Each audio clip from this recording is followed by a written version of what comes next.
Moi boas noites, un saúdo de César Goldi, Susana Ladra e Manuel Vicente.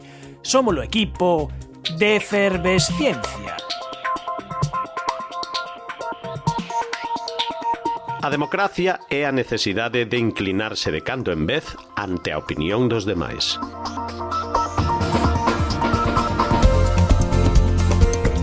Isto é de Winston Churchill. Achegarías o 1% de todos os teus ingresos para mitigar o cambio climático? E que pensas que contestaría a maioría da xente a esta pregunta?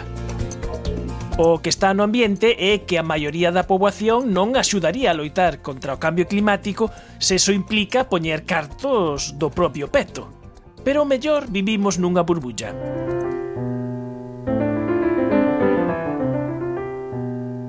Un equipo de investigadores alemás fixeron esta mesma pregunta a 130.000 persoas de 125 países e publicaron as conclusións este mes na revista Nature Climate Change.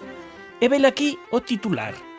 O 69% da poboación mundial aceptaría a contribuir cun 1% dos seus ingresos para mitigar o cambio climático. Curiosamente, nas rexións máis empobrecidas, que son as que menos emiten pero sofren os efectos da mudanza climática, é onde máis se apoia esta medida. Pero, como de fiable pode ser un estudo como este? Contestamos sempre con honestidade sobre as nosas intencións? Cal é o papel das decisións económicas persoais e as institucionais? Valen para algo? Nesta edición efervescente, meterémonos de cheo na economía ambiental. Benvidos á Efervesciencia, hai outros mundos, pero están neste. Efervesciencia. Doses de ciencias en contraindicacións. Patrocinado pola FECIT, Fundación Española para a Ciencia e a Tecnoloxía, Ministerio de Ciencia e Innovación, unha colaboración da Universidade de Santiago e a Radio Galega. Co apoio da Axencia Galega de Innovación da Xunta de Galicia. Lucía Martín Cacheda, moi boas noites. Moi boas noites. Lucía é investigadora de doutoramento no grupo de Ecoloxía Evolutiva das Interaccións Planta-Herbívoro da Misión Biolóxica de Galicia. Pero eu se tivese que poñer un titular do que faz, eu diría que es a científica que rumorea esas patacas, que é esa filóloga da comunicación das patacas. Iríamos moi longe do que faz. Bueno, un pouco unha metáfora, non, do que fago, podería dicirse. Eu o que fago é estudar os compostos que emiten as plantas para comunicarse, que se denominan compostos orgánicos volátiles, que digamos son os cheiros que nos percibimos nas plantas, como por exemplo o cheiro a erva cortada. Cando ti rompes unha folla de algunha planta, ti notas ese cheiriño, pois esos son os compostos que elas emiten para comunicarse cando están expostas a un perigo. Por exemplo, cando unha plaga as ataca para indicar que están en perigo, elas emiten eses compostos e as plantas do redor como que os captan, percíbenos, e según a mensaxe que vai no composto van a, como de alguma maneira, preparar o seu sistema inmune para ese dano específico. Entonces é un mensaxe específico, ademais. Ou sexa, as plantas falan entre elas, pero non falan con sons, senón que é unha linguaxe química, é unha linguaxe olfactiva, casi podríamos dicir. Sí, exactamente, olfactiva. E ti, no teu caso, como capturas esas sustancias volátiles? Pois é un proceso bastante sinxelo, digamos, entre comillas. Poñémoslles unhas bolsas de plástico destas de asar pavos no forno, as plantas ao redor, cun filtro de carbono capturamos os compostos no filtro, axudándonos dunha bomba de vacío. O filtro de carbono por un tubiño de plástico está conectado a unha bomba de vacío e deixámoslo un par de horas atrapando os compostos. E despois eses compostos faise unha extracción líquida e analízanse nun cromatógrafo de gases, que é unha máquina especial para ver os compostos específicos que están recollidos nese filtro de carbono. E por que estudas especificamente a planta das patacas? Pois mira, as patacas son un dos cultivos que agora mesmo máis se consumen e máis se producen a nivel mundial.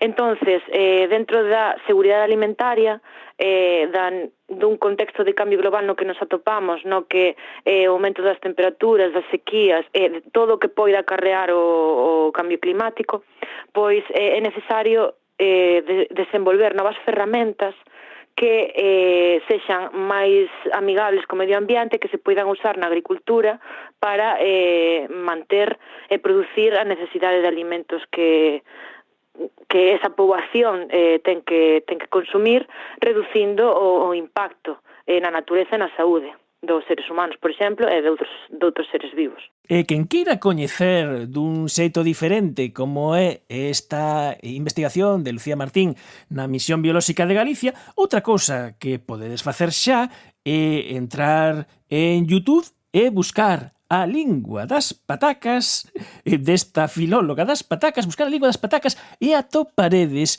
un vídeo no que en 3 minutos e coa colaboración das túas compañeiras contas todo isto dun xeito moi gráfico. Incluso non sei como fixeches para convencer as túas compañeiras para que se disfrazasen de plantas de pataca. Pois as miñas compañeiras non dubidaron nin un segundo cando lles propuxen a idea, a que fai de larva, a que fai de iruga. A miña compañeira Carmen era que estaba sentada ao meu lado cando lle dixen, non sei se que facer este vídeo sobre os meus experimentos para este concurso, e díxome, sí, eu estou aí, quero ser protagonista. E eu, perfecto. E despois contei o resto e tamén estaban moi entusiasmadas ca idea, porque ao final é unha maneira moi bonita de divulgar o traballo, como unha especie de obra de teatro así a nivel amateur, digamos, disfrazarse, todo o proceso de estar xuntas foi moi divertido. Tamén recibín axuda de xente que está detrás das cámaras, que tamén me deu moitas pautas para ver un pouco como era o tema de filmar, de que me fagan caso, das luces, todo eso que é dirección, producción e todas estas partes que eu non tiña ni idea, verdad, de como se grava ben unha cortometraxe ou un vídeo, máis que o meu teléfono móvil, non? Realmente unha pequena curta que ademais participa nun concurso da túa institución do CSIC de vídeos de divulgación das investigacións. O concurso chámase Yo investigo, yo soy CSIC, un concurso no que o resultado vai depender do impacto no público. Dicimos isto porque quen antes desta medianoite vai a YouTube, vexa o vídeo, primeiro, se lle guste, lle dé aí un me gusta, eso vai ser boa cousa para a túa candidatura neste concurso.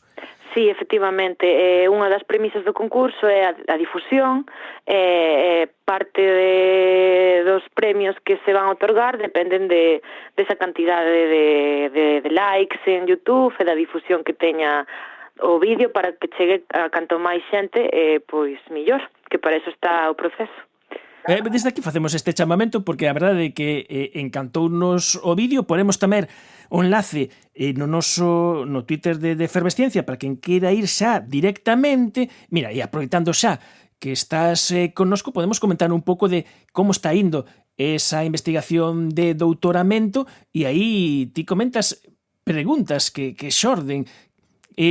Vos ti investigaches precisamente o ataque dun herbívoro concreto á pataca, e o primeiro que viches é se todas as familias de patacas responden de igual xeito, se falan o mesmo idioma.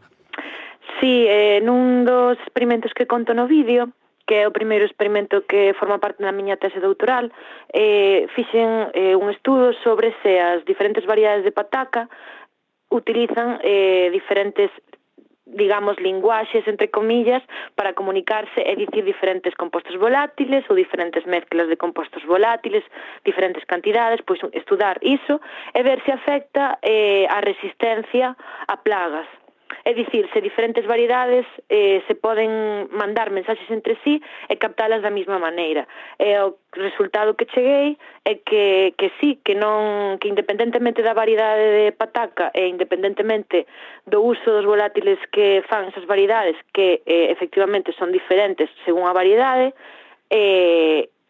a resistencia das patacas aos atacantes, neste caso ao gusano soldado, incrementábase de igual maneira. É dicir, captaban toda esa mensaxe de igual forma. Captaban a mensaxe e respondía. Sin embargo, inda que as linguaxes poden ser un tanto diferentes, a resposta era semellante. Sí, a resposta era semellante, inda que as linguaxes eran diferentes. Efectivamente, eso é un pouco que conto no vídeo, facendo como unha especie de metáfora, utilizando as diferentes linguas cooficiais de España, pois cada planta emite a mensaxe nunha lingua diferente, que como transmitindo facendo alegoría a esa riqueza lingüística e cultural que temos en España. Laguna, amigo, ya ven el Yucatán. Preparados, un bicho está nos atacando. Me posas forta porque aquesta bestiala no me fecha mal.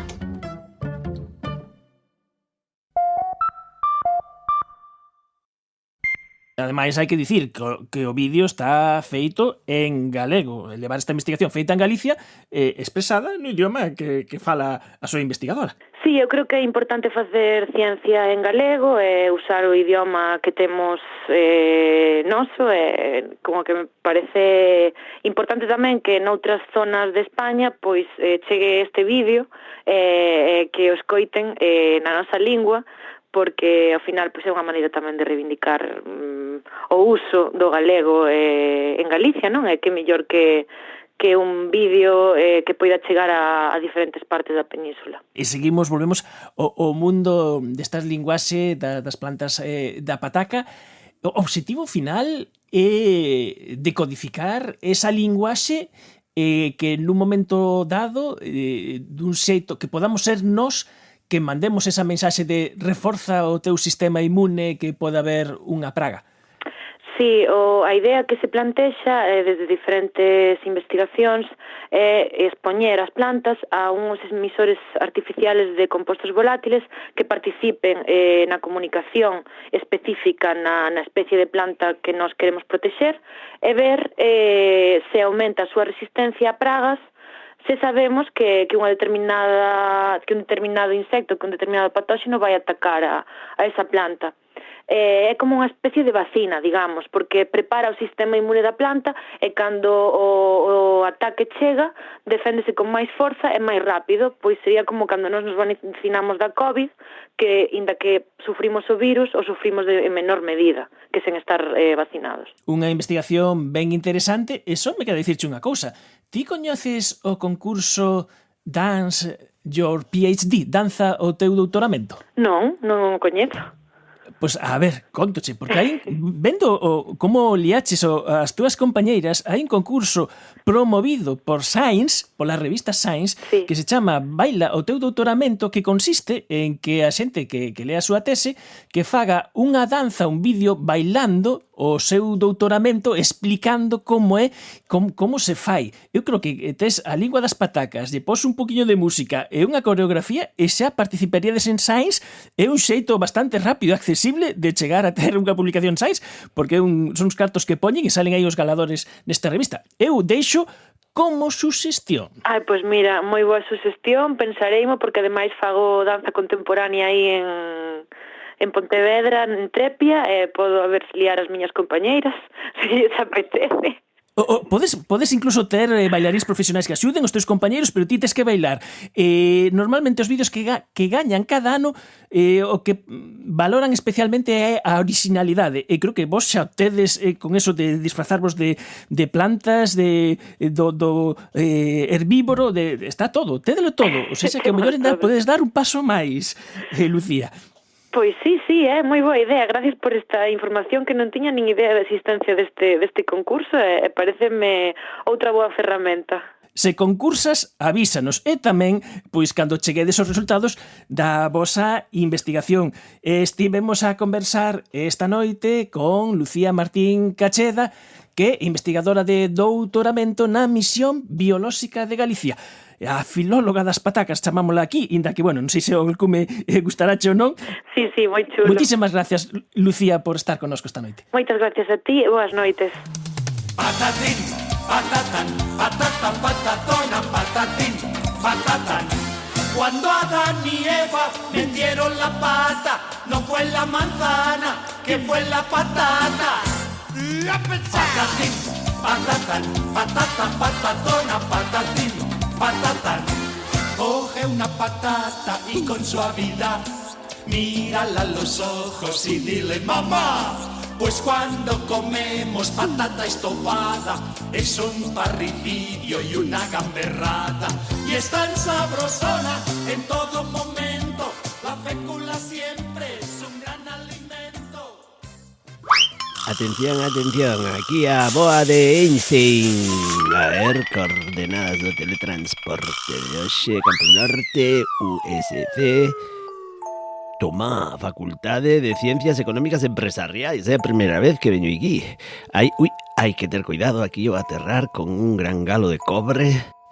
A ver, xa estamos. Métome rapidamente. Home, un xadrez xigante. Vou facer aquí un gambito. Toma, ala, xa está. E mira que hai aquí un póster de Manuel Colmeiro, que foi considerado científico do ano pola Real Academia Galega das Ciencias. Sí. A ver. Bueno, non sei se os economistas son considerados científicos por algún científico, como hai estas teimas de, por exemplo, os físicos que din que os químicos non son científicos. Bueno, pregúntalle despois a ver, a convidada. Aquí estamos, a ver, despachos. E aquí estamos. A ver. Sí, pasou. Hola, boas noites, María. Boas noites. Mira, estaba pensando, como vin antes o póster de Manuel Colmeiro, hai científicos que non vos consideran científicos, os economistas. Hai científicos que non nos consideran científicos os de ciencias sociais en xeral, o cal é un gran erro. Pero ti consideras que se deben chamar ciencias? Por suposto, non é que se considere que se deben chamar, é que son ciencias sociais que tratan de entender non o comportamento dun átomo, senón o comportamento social, o comportamento individual. O cal é un tanto complexo porque non traballamos nun laboratorio per se, nun laboratorio pechado, senón que temos un laboratorio que é un campo, un fil, lle chaman. Por tanto, pero aínda así, utilizamos modelos, utilizamos hipótesis, utilizamos teorías que tratamos de contrastar. Somos científicos sociais. Pois veña, aí vouche lanzar un dilema científico deses que vos gustan os economistas.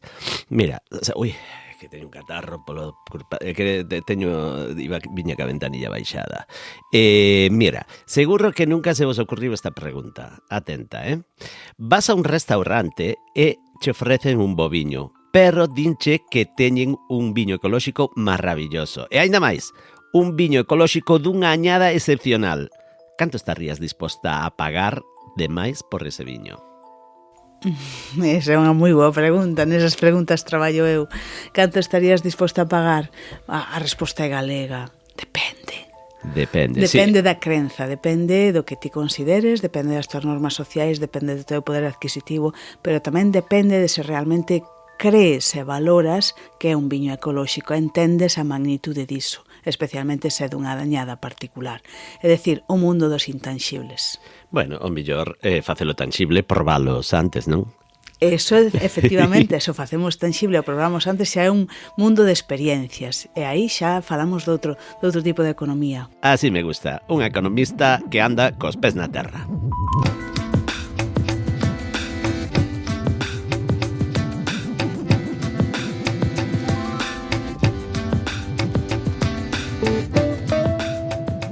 Pro tempo da conversa desta noite viñémonos, como ben dixo a boa de Einstein, á Facultade de Ciencias Económicas e Empresariais da USC para conversar con María Loureiro. María, moi boa noite. Boa noite, que tal? María Loureiro, catedrática de Análise Económica, directora científica de Ecovas, académica da Real Academia Galega de Ciencias. Todo correcto? Todo correcto. E, ademais, colaboradora desta casa da Radio Galega con esa columna semanal de economía, que supoño que terás que pensar a ver que conto esta semana. Pois sí. Ás veces hai que pensar, pero, bueno, moitas veces tamén xa hai moita actualidade candente da cal tirar, que é o mellor para empatizar co público e tamén para ter un pé na terra. E a economía é a malvada ou é a solución? Porque ti és especialista en economía ambiental e eu teño en contacto con xente de todo tipo e tamén xente moi escéptica co cambio climático, non? E un dos argumentos que din é isto de que nos queren meter os coches eléctricos, toda esta historia, non lo queren meter porque todo é un gran negocio. A ver, a economía trata de dar respostas e trata de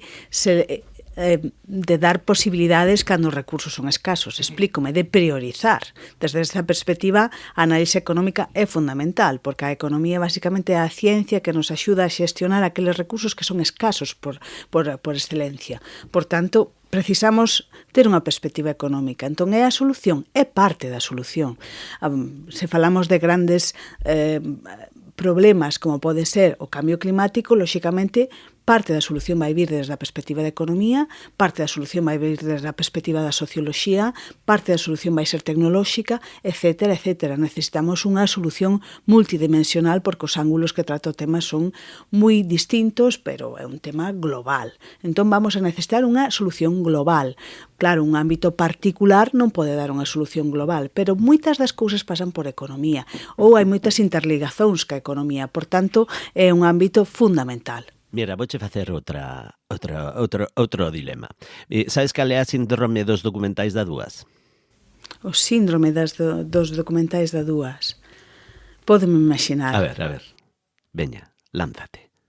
O síndrome dos documentais da Dúas. Estou inventando vostede a boa. No, a ver, agora te teño curiosidade. Que teñen, que teñen un gran valor desde a perspectiva descriptiva, mas ao mellor non teñen moita demanda, pode ser. Van por aí os tirros. Morniño, mira, a xente di que ve unha chea de documentais polas tardes e lles faz unha enquisa. Pero logo, os datos dos audímetros din que os ve moi pouca xente. Ou sexa, a xente quer quedar ben, penso eu. Non vos pasa isto cando lle preguntas a xente polo que opina do cambio climático? Penso que non. Pasa constantemente. Sí. Sí, pasa constantemente. Hai múltiples sesgos por os cales cando che fan un inquérito directo tratas de acomodarte ao que a outra persoa pensa, acomodarte a como ti queres sentir, acomodarte a como pensas que te deben percibir, etcétera, etcétera. Hai infinidade de sesgos de comportamento que desde a perspectiva da psicología se estudan cando se fai un inquérito. Por iso, nunca se debe preguntar a ninguén directamente canto estarías disposto a facer por isto, porque sabes que realmente vai ser unha pregunta que vai a ter un determinado sesgo. As preguntas hipotéticas, a mellor maneira de contestalas é con respostas hipotéticas. Entón, claro, temos que ter moita cautela con iso. O depende, que dicías antes. Depende. Claro, as preguntas hipotéticas, vos estáis moi interesados nisto, e vos como facedes?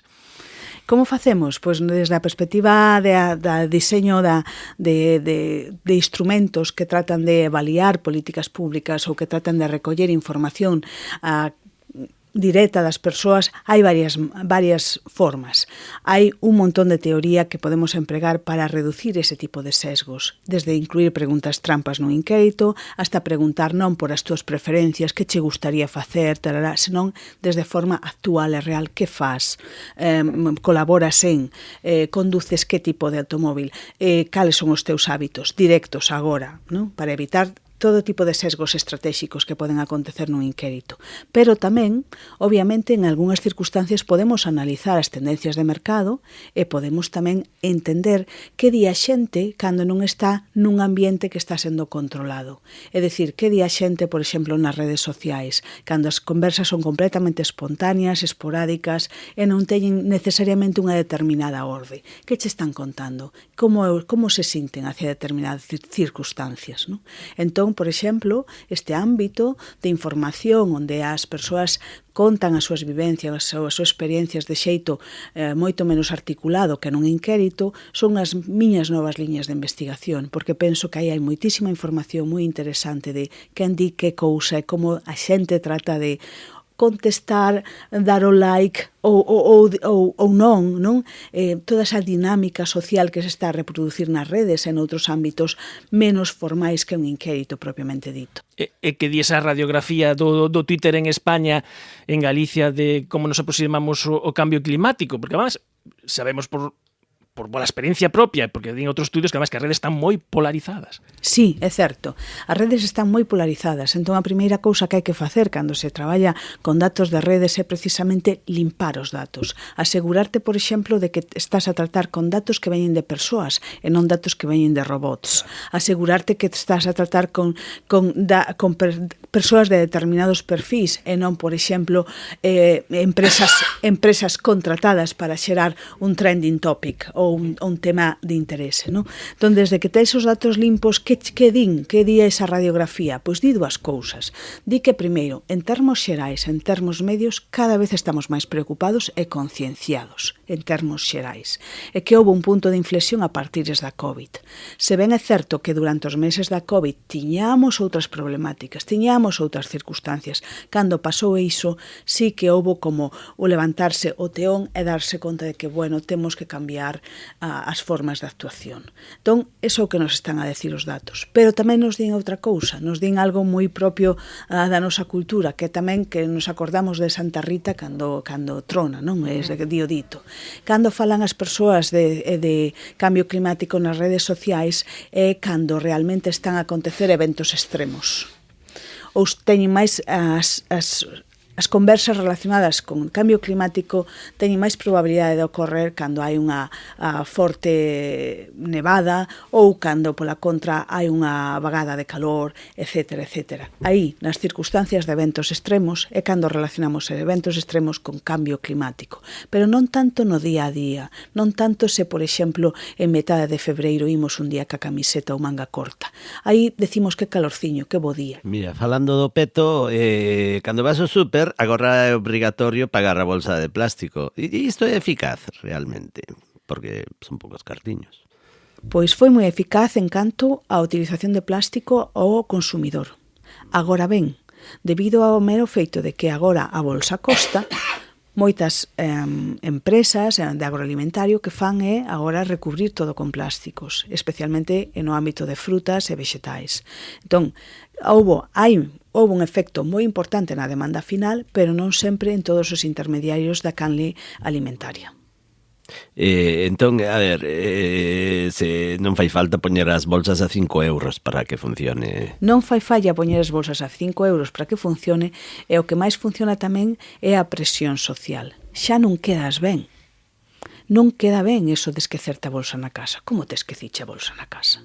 Ainda que che cobres só 10 céntimos. E é eso, a presión social é un amplificador do que poden ser unha medida económica, ben vedes, de 10 céntimos a bolsa, pero que amplificado con cultura, con educación, con formación, fai que todo en xeral, pum, teña un efecto moito máis significativo e positivo. E falabas antes destes estudos que facedes se oposicionando, redes sociais, e fixestes, por exemplo, cos lumes forestais, como se perciben os lumes en función de onde esteas, hai canto tempo foi o último gran lume.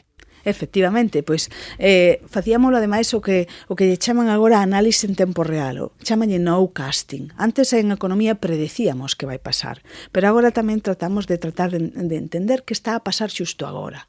Entón, o que fixemos foi recopilar unha base de datos de tweets ou mensaxes escritas en Twitter da cidadanía española en xeral, e tamén temos os mesmos datos para Portugal, por certo, durante o ano 2017-18. Entonces víamos como estaba ardendo Galicia e a xente estaba a falar de como ardía Galicia. E víamolo como falaba a xente, os galegos, por exemplo, que estaban en Madrid, ou a xente xeolocalizada en Madrid, como estaban a falar, case podías percibir, lóxicamente se hai moitos tweets en galego desde Madrid, pois podes percibir que sea a comunidade que emigrou a Madrid ou a Barcelona, etc. E víamos que efectivamente había un grandísimo sentir, unha gran dor.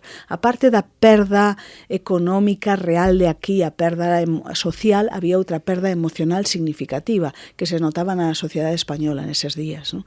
Había tamén unha correlación moi importante con outras variables, pois, por exemplo, a calidade do aire. E o fume, ver fume era algo que xa encendía as redes, aínda que non houbera un incendio directamente ali, non? Entonces, tratamos de entender que está a pasar con impactos ambientais que acontecen pois a través de eventos extremos, como se comporta a poboación en eventos extremos. E aí as redes teñen moito que decir, dan moitísima información, tal é así que ás veces, pois, por exemplo, en Australia, teñense determinado que facer situacións de emerxencia de sacar a poboación a través das mensaxes das redes. Por aquí arde, por aquí non arde. Bueno, pois Protección Civil iría por onde non arde a todo meter, todo rápido, ¿no? Ande medio caliente y descongélense los polos. Ande medio caliente y descongélense los polos. Que lo primero es la comodidad, el planeta puede esperar. Que lo primero es la comodidad, el planeta puede esperar. Ande medio caliente y descongélense los polos. Ande medio caliente y descongélense los polos. Que lo primero es la comodidad, el planeta puede esperar. Que lo primero es la comodidad, el planeta puede esperar. El planeta puede esperar. Que lo primero es la comodidad, el planeta puede esperar. A ciencia, na Radio Galega.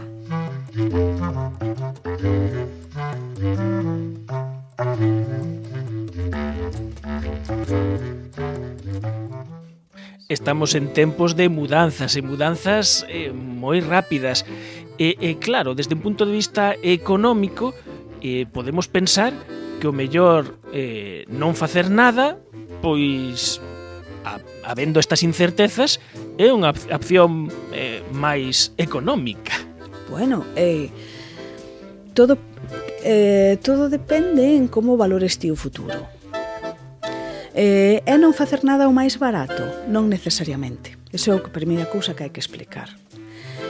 Pero teño que decirche, Emanuel, que moita xente pensou como a ti durante moitos anos. Entón, esa sí que é certo que hai aí unha certa tendencia a pensar desta maneira. Pero se pensamos en termos económicos, é non facer nada a mellor solución? Comparado a que?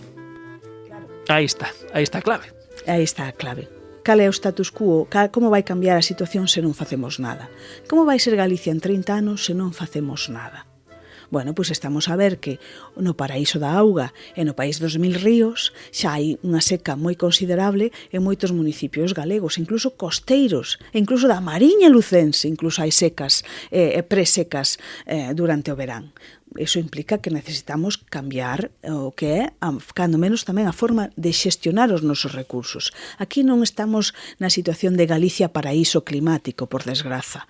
Aínda que é certo que temos un clima por agora máis benigno que en outras zonas, sí que temos que ter cautela e cuidado e implementar todo o que son os mecanismos de prevención e de boa xestión dos nosos recursos. Por exemplo, o recurso auga, un recurso abundante en Galicia. Temos o ouro do mundo, temos o recurso do século XXI per se, pero temos que facer por el, temos que saber xestionalo, porque temos máis do 45% dos habitantes de España están en déficit hídrico, e iso é moi preocupante, e temos que saber sacarlle partido a esa riqueza de recursos que temos, e pensar que o status quo, a situación actual, mudou, e mudou moi drásticamente, e temos que adaptarnos para saber, primeiro, preservar a calidade de vida e segundo, cecais ter que compartir incluso eses recursos que cada vez van ser máis escasos con outros. Mira, gustaríame saber a opinión dunha economista sobre un dos grandes misterios da vida cotiá. Por que nos centros comerciais en verán pasas frío e en inverno tes que ir en camiseta? Estamos tolos ou que? É unha estrategia de marketing. Acabas de deixarme planchada. E vos o estudiastes. Sí, foi un experimento. Foi un experimento que fixemos, é unha estrategia de marketing. Toma, eu pensei que era un descuido, pero non. Non, é unha estrategia de marketing. Porque o que é relevante aí é que canto máis te desvías da temperatura exterior, máis agradable podes facer a estadía da persoa que visita a tenda. Agora mesmo tamén temos que decir que agora a temperatura das tendas e dos espazos comerciais está regulada por lei. Pero imaginemos que non estivera regulada. Claro, teríamos calquera persoa que entra na tenda, se sinte moito máis cómoda, se fai ben bon fresquiño no verán. Se temos un verán caluroso fora de 30 graus e vas a un ambiente de 21 ou 19, estás de maravilla.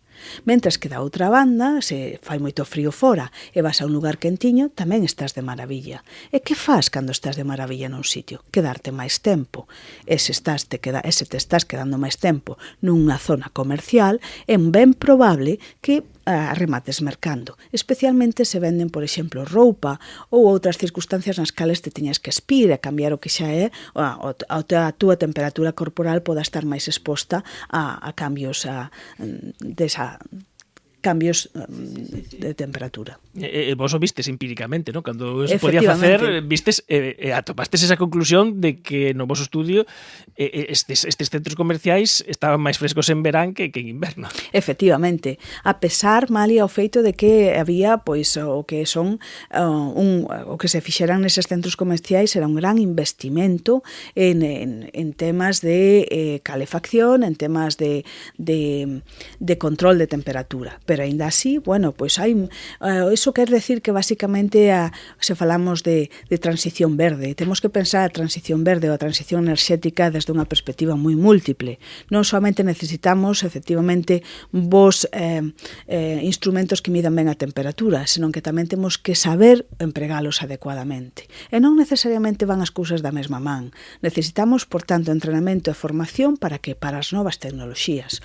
Un automóbil eléctrico non se conduce tal cual se conduce un de combustión, do mesmo xeito tampouco se temos que ter a temperatura entre un determinado intervalo e temos que ter cautela que a temperatura interna dos edificios, das instalacións e demais, temos que esquecernos de vellas prácticas de que era cando chegábamos de fora darlle o máximo a calor ou cando facía moito frío ou moito...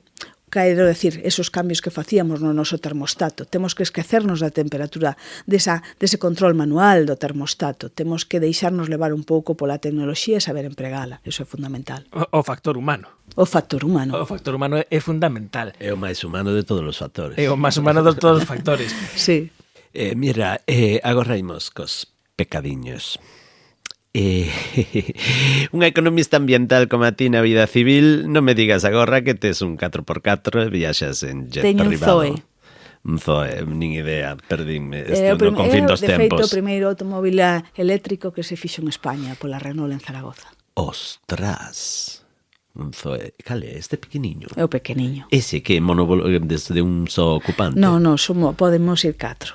Ai, poden ir 4, un Zoe. Un Zoe branco. Bueno, pois nada, non hai pecadiños. Porque ti como consumidora, que perfil tes? A consumidora concienciada, salvaxe, tira o peto, deixaste levar polo cerebro de máis impulsivo. Nas reunións sociais sempre estás comentando cousas sobre o termostato e todo iso, e xa non te invitan a ningún lado.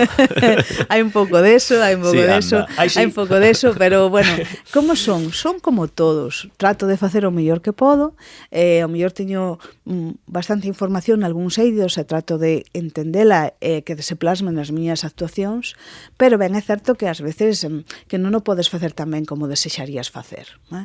Entón, bueno, pois dentro do que hai, trato de facer o mellor posible, trato de ser respetuosa, por exemplo, co medio ambiente, por suposto, e as persoas e demais. Trato de cada vez de consumir menos e de mellor calidade, pero é ben certo que non sempre é fácil pois chegar a ese equilibrio, no que é o consumo. E temos que desaprender moitas cousas aí. Temos malos hábitos adquiridos durante moitos anos, ou polo menos podo singularizar e dicir que os teño, e probablemente moita xente que nos está a escoitar tamén. E temos que desaprender, e temos que ir hacia un modelo de consumo moito máis sostible, moito máis lóxico, moito máis intelixente, con roupa multiestacional, que non teñas que andar mercando todo o rato, que cousas moito máis prendas, moito máis flexibles, formas de vestir incluso distintas. Temos moito que traballar. Sí, porque non indo aos sitios máis baratos de roupa tampouco se gasta menos. Todo depende da roupa que compres, non? Porque hai xente que di, eu non gasto nada porque vou sempre a X, non? Pero están continuamente cambiando de roupa. Pero sí que gastan, porque ademais, bueno, o que son determinadas cadeas xa se deron conta e nos están proporcionando coleccións moito máis sostibles, moito máis duradoiras, moito máis intelixentes. Pero esa persoa que pensa que porque gaste pouco, porque merca camisetas a 2,99, etc., sí que gasta o medio ambiente. E temos que ser conscientes deso. Unha cousa é o que pagamos e outra cousa é o custo social do que se produce. Claro, en economía deberían ser as dúas cousas iguais. O que custa producir socialmente se ven debería ser o que cho venden. Pero durante moitos anos houbo un elemento que non se pagou, que foi o medio ambiente, a calidade ambiental. Por eso que agora cada vez que se consideran moito máis o que son as emisións que se producen, as emisións no transporte, a auga que se deteriora no proceso productivo, se fóramos a considerar todo iso, lóxicamente os nosos produtos finais terían outros prezos. Por exemplo, os pedidos que recibimos de todo o mundo de mensaxería de que mercamos por internet, non estamos pagando ese custe ambiental. Efectivamente. Non estamos a pagalo. É posible que pasaría? Non sei se é posible ou que pasaría. Non sei cal é a pregunta. Volvemos aos impostos de alguna maneira, ¿no? Claro, dis, mira, pois agora vas ter, igual que te faz cargo da bolsiña, vas ter que facerte cargo do custe ambiental de pedir cousas a X, outro lado do mundo. Outro lado do mundo. Mellor a xente, eso sería bo para o comercio de cercanía, tanta campaña que se fai e tal. E iso é posible? É posible? É posible, pero leva tempo. Mira, e non só, non pode ser un cambio... Leva tempo e supoño que te enfrentas a persoas moi influentes ou corporacións. Non pode ser só un cambio dende arriba. Para poñervos un exemplo. Nalgúns países, algunhas empresas, vamos a chamar unha, pero hai múltiples. Amazon está prohibida. Por exemplo, en Noruega non podes mercar a través de Amazon porque Amazon en Noruega non existe. E foi unha decisión política de todos os partidos políticos. Entón, cando unha persoa quere mercar algo que non sexa producido en Noruega, claro que o pode facer, lóxicamente. Pagará as súas aduanas, os seus impostos, esperará o tempo requerido, etc. Pero xa é outro intríngulis, lévalle moito máis tempo. Pero os noruegos que casi non poden sair da casa, seríanos máis fácil noutros países, en outros países que sí que podemos sair da casa tranquilamente. Ou sería máis doado tamén, por exemplo, combinar, vale, ti mercas onde ti consideres máis oportuno, dadas as túas circunstancias e o teu poder adquisitivo, ti sabe lo mellor que a ninguén, pero isto de que anden automóviles por aquí e repartidores cada 3 minutos acabouse. Aquí hai centros logísticos e ves recoller aquí. Esa podía ser outra opción. Quero dicir, non pode ser algo que por prohibición aconteza porque vai ser complicado de levar, pero ben é certo, a un país tan grande como decimos, pero ben é certo que gradualmente se pode chegar a tomar determinadas decisións como país. E outra cousa que decimos, bueno, pois se mercamos todo en liña, que tipo de locais queremos ter nas nosas cidades, que tipo de comercio queremos ter, como vamos facer. Por exemplo, é un caso moi interesante agora o das ferreterías nas cidades. É un dos puntos de mercado onde hai menos ferreterías nas cidades, no centro das cidades. É certo. Eu dou fe que as miñas ferreterías foron desaparecendo e agora casi é moi complicado. Ademais, cos escaparrates tan bonitos que facían as ferreterías, algúns auténticas obras de arte. Es que van ser nostalgia as ferreterías tradicionais. Pois mira, de feito, en algúns estudos xa se empezan a empregar datos como, por exemplo, cantas ferreterías hai por 1.000 habitantes ou 100.000 habitantes. Ese pode ser un indicador. Como indicador de persoas que viven ali concienciadas con aspectos ambientais e concienciadas con aspectos de reparación. Entón, para que vexades a riqueza dos datos, no? Que nos din os datos das sociedades que estamos xerando e conformando todos aquí, no? Pois non ter ferreterías é un problema moi grave, porque estamos a ver entón que estamos a ter sociedades de empregar e tirar, usar e tirar. Por moito que falemos de economía circular e todo eso, no? Entón, como vedes, novos datos, novos indicadores para novos proxectos. Podríamos estar falando aquí horas e horas no despacho aí de María Loureiro solucionando o medio mundo, bueno, é a conciencia económica, conciencia a catedrática, análise económica, experta, especialista en economía ambiental, pero quedaríame con unha frase de que tamén somos o que consumimos e mellor non consumir o mundo. Correcto, totalmente. Moitísimas grazas por, abrir o teu despacho. Vemos aí a aba do Pedroso en Santiago, por abrir o teu despacho, os micrófonos de efervescencia. Moitísimas grazas. Eu creo que imos ter que recuncar. Ai, sí, por favor. Pide cando que irades, este a vosa casa. Moitas grazas.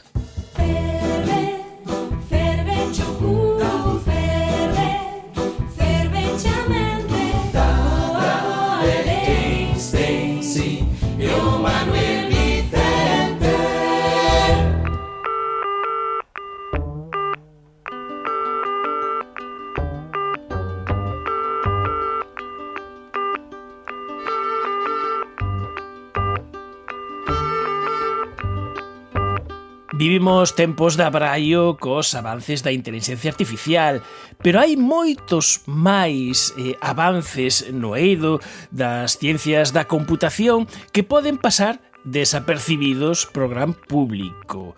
Un deles é a computación a exaescala. Susana Ladra, moi boa noite. Boa noite. Susana Ladra é investigadora do CITIC na Universidade da Coruña e ela é a metade do noso algoritmo Poeta, a nosa experta en computación e informática. E falamos de computación a exaescala e que ven sendo todo isto? Imos primeiro ao básico. Todos sabemos o que significa o prefixo hexa.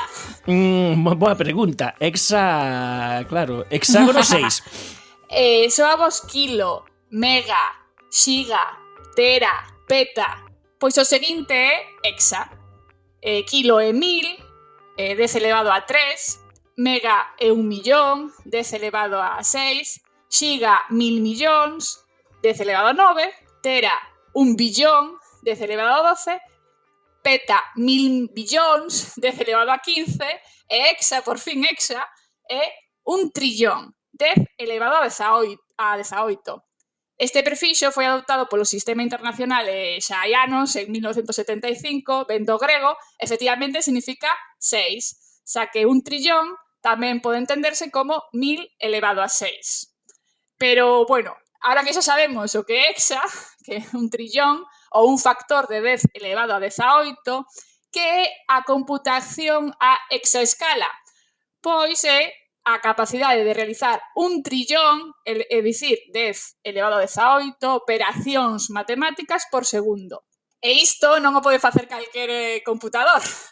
Isto pode facer pois moi pouquiños computadores, de feito, ata agora, pois o máis coñecido e recoñecido no analista top 500, que é dos supercomputadores máis potentes do mundo, o pode facer o supercomputador Frontier, que é o primeiro computador a exaescala abertamente recoñecido que está en Estados Unidos, en Tennessee, para ser máis exactos.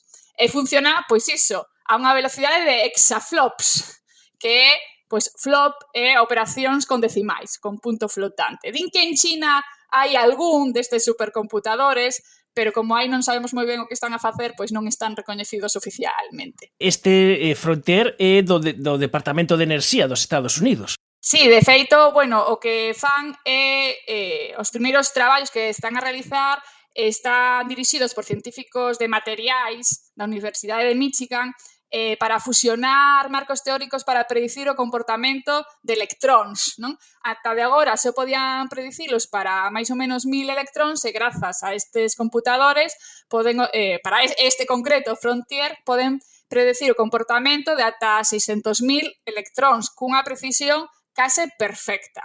Isto permitiu o equipo, por exemplo, simular como se forman, crecen e móvense pois os defectos nas aliases de magnesio, por exemplo, de forma que podan axudar a impulsar o desenvolvemento de materiais ultralixeiros para coches e avións de baixo consumo. E seguro que o Frontier tamén lle dan outras aplicacións. Tamén están a ser utilizados para outros ámbitos, por exemplo, para predicir o comportamento do clima, non?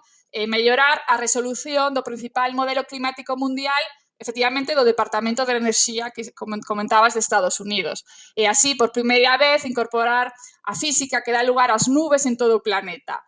Iso, preténdese que mellore moitísimo as previsións do cambio climático. Estamos falando do hexa. E antes de realizar 1 trillón de operacións por segundo, realizábamos 1000 billóns de operacións por segundo, que é a parte do peta. Eso foi da orde do ano 2008.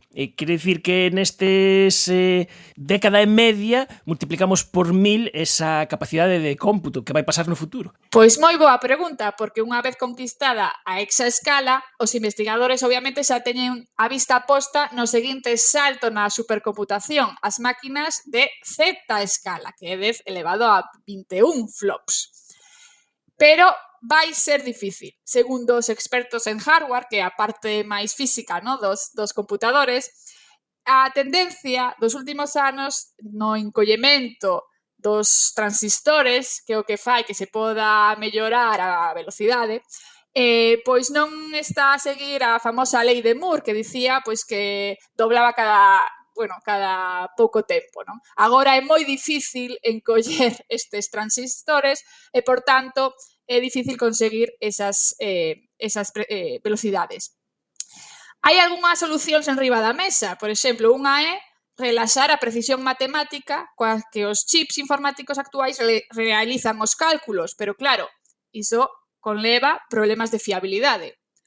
Outras ideas inclúen a creación de máquinas híbridas que incorporan tecnoloxías aínda emerxentes, como os computadores cuánticos e sistemas adaptados para a aprendizaxe automática e a inteligencia artificial. Así que aquí retomamos de novo a importancia da inteligencia artificial tamén neste eido da supercomputación. Estamos a falar de que estes, ademais, supercomputadores son ávidos consumidores de recursos. Xa falamos de enerxía e de auga para refrigeralos. Efectivamente. Este concreto, Frontier, ten un peso case de 270 toneladas, contén máis de 40.000 procesadores, que o fan, por un lado, efectivamente, 1 millón de veces máis potentes que un ordenador de sobremesa dos que usamos nós, pero consome 21 megawatts de enerxía, suficiente que máis ou menos para alimentar 15.000 fogares nosos, e necesita refrigerarse con 4 bombas de 350 cabalos de potencia, que é suficiente para encher unha piscina olímpica en 30 minutos, que fan circular auga continuamente. É dicir, son uns requerimentos de enerxía, de auga, etcétera, que, son controvertidos, non? A ser realmente tan importante a aumentar esta potencia de cálculo a costa deste pegada ecolóxica tan importante.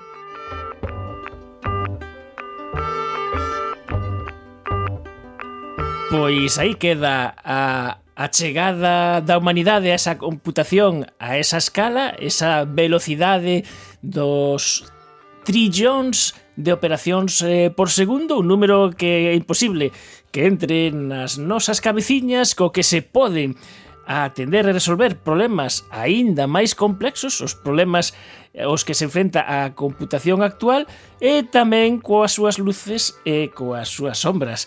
Moitas grazas, Susana Ladra, por atender a Fervesciencia unha vez máis. Moitísimas grazas a vos. Son un único último apunte. O próximo supercomputador francés chamarase Xulio Verne.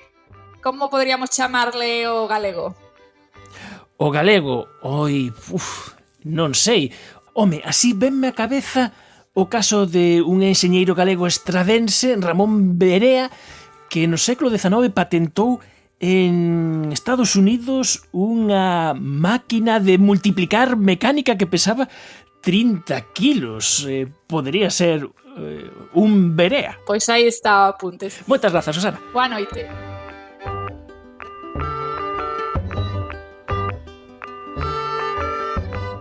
Podes escoitar todas as edicións de Fervesciencia e tamén contidos extra na túa aplicación favorita de podcast. Estamos durante a semana na rede social Xe en Twitter e podes unirte tamén se queres ao Telegram de Fervesciencia. En todo caso, escoitámonos o vindeiro xoves, como sempre, na Radio Galega. Adeus.